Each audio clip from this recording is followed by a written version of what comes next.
What's up? What's up? What's up? I hope all of you are doing well. I know all of you are doing well now that you have graced this channel. Before I get started, please like, comment, share, and subscribe. Don't forget to click that little notification bell. And please make sure you have your notifications set so that you can be notified every time I upload a new video. So yes, you guys, I wanted to talk to you today about acceptance and why going through the emotional processes before getting to the final stage of acceptance is necessary. Um, I went through a very painful lesson this week. It was painful but necessary in order for me to actually teach this particular subject matter. But you know, um, you can do all that you can, make all of the sacrifices, sacrifice your time, your energy, your money, your resources um, for, a loved one or even your children.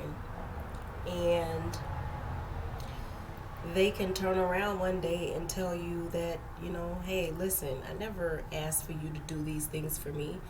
I don't owe you anything. Uh, you know, um, I didn't ask to be here, or all of these different things that you can be told. And a lot of times, uh, we and it's a natural thing. It's natural for the human being to want to be appreciated for their sacrifices. For the sacrifices that they have made in order to ensure the provision and the safety of someone that they love. Um, but when people tell you that, listen, I didn't, or people, your loved ones, even your own children, if they tell you that, you know what, I didn't ask to be here, everything that you did that because, you wanted to do it. I don't owe you anything, I don't, I really wish I wasn't here, or, who cares about what you've had to do? That's not my problem. You're not, or they even go on a tangent and go off on you, and, tell you they, wish you were never this or that or whatever. Um, the truth of the matter is, the harsh reality of it is that they're right. They didn't, ask for those things to be. And I know uh, part of the, the human need at that point is to be appreciated. You want to be appreciated. Of course, this is why you do it. And when there is a certain outcome to be expected, that's part of where that the human um, all of the human emotions come in, the hurt, the anger, all of those different things come into play. And finally, there is a level of acceptance if you are able to pass through all of these emotional states that I'm going to be speaking about. Um, but they're right. You know, they didn't ask for you to do those things. They didn't ask for, they didn't ask to be here, or, they didn't ask for you to volunteer and sacrifice your time. That was a choice that, you decided to make. And out of love or whatever reason you did what you did it because it was a choice. And even if that choice was love, it is still a choice.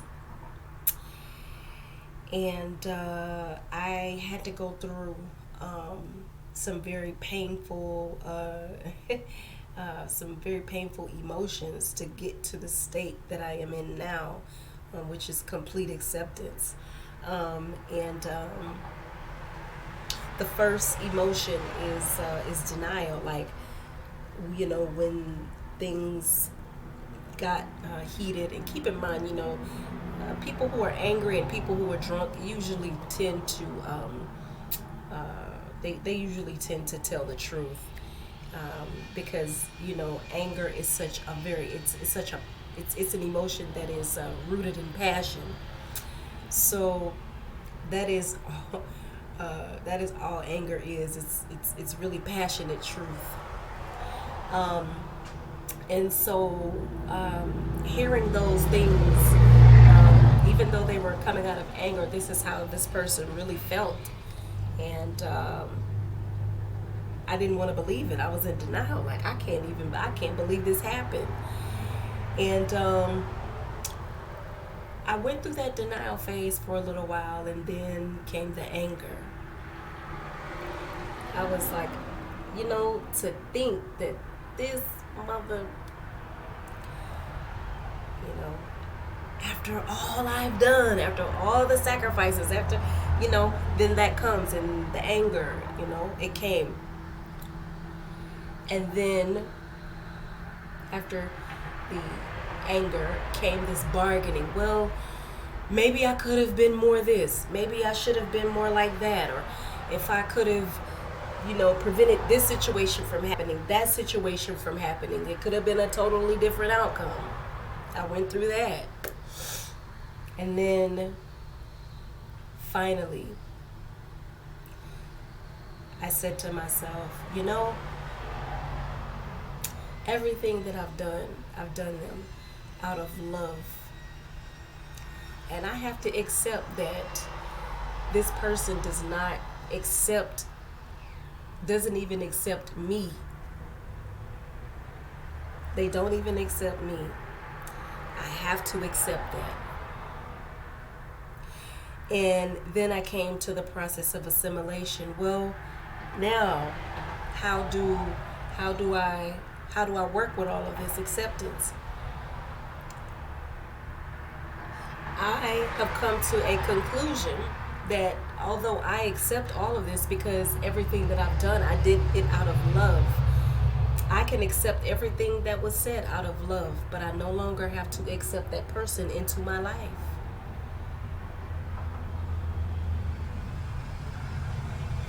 I have accepted everything that has happened.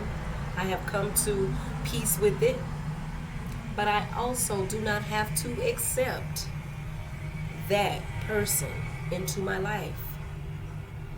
And I accept that as well. And so when you are able to go through all of those different emotions to get to a level of acceptance, you tend to have more of an ease, because all of the things that you did them out of love. So you can even accept how they feel about you, even though it may hurt you, you can still accept it in love.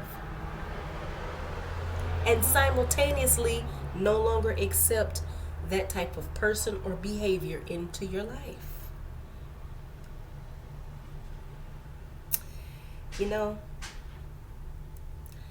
Being almost half a century years old, this life has taught me how to understand transforming pain, transforming my life in a way that it does not become a destructive force, but a coping, but it allows me to teach, so that the lessons of my own personal life can become a coping mechanism. Teaching helps me learn more about myself in this life than harboring on the pain of the life lesson itself. And so, I want to always be able to come on here. Not that I want to be the sacrificial lamb, proverbial proverbially speaking, I do not want to come on here and be the sacrificial lamb. But when there are life lessons to be taught, what better way to learn the lessons of life than to learn them and then to experience them, I should say. To experience them and encourage people to look at the lessons of life in a healthy and balanced way, because you have gone through those things. I have gone through the processes to let you to teach all of you that every emotion that you are going to go through, don't suppress those emotions. Because what happens is when you suppress your denial, you become in this illusionary world. You don't want to believe that it happened, so you live in this denial as if it never happened, when the reality of it is it did. You'll have people who can't believe somebody is gone, who can't believe that they either died or they're no longer in their lives, and they think one day they're going to come back, when the reality is they're not coming back. You're in denial. You have not dealt with the reality. What happens when you when you are stuck in the phase of anger? Well, unresolved anger issues. I mean, we see them. People become passive aggressive. People explode in anger. People do all kinds of things when they're in a rage because they have not dealt with their anger. So when you stay stuck in that anger, you become self-destructive. You have health issues, all types of different things. When you have harbored anger. When you are when you're in this bargaining phase, figuring out what you could have done, you're living in the past. You're living in the past, so you're gonna get more of the same, more of this bargaining, more of this compromise, where you're compromising yourself. Now everything is your fault. You're putting more burden on yourself because you're always thinking of what you could have done better. So now your decision making is off. And then when you're not able to accept, the things that you can't change, you don't have serenity in your life. You don't have peace. You can't accept it. You can't forgive. You can't move on. So it is important to go through these emotions, feel those feelings, allow them to come up, deal with them, and release them. And you're able to live a more peaceful life. Trust me. I'm not running around here all saggy faced and decrepit looking. I have a vibrancy to myself because I'm able to really open myself up to understanding life better, so that I can become a better teacher, a better motivational speaker, a person who can spiritually transform people's lives for the better. And it takes life's lessons. What good is a master if that person doesn't have anything to master, doesn't have a student? What good is a master that doesn't have any students? And what good is a master if that master doesn't have life lessons to teach? So I'm going to go ahead and end this video, you guys. I hope what I have said has been beneficial to all of you. Please like, comment, share, and subscribe to my channel. I am going to go ahead and end this video. I am going to leave you for now, but I will be holding on to your love until the next video. Find acceptance and live in that acceptance so that you can live a more serene and beautiful life. Till the next video.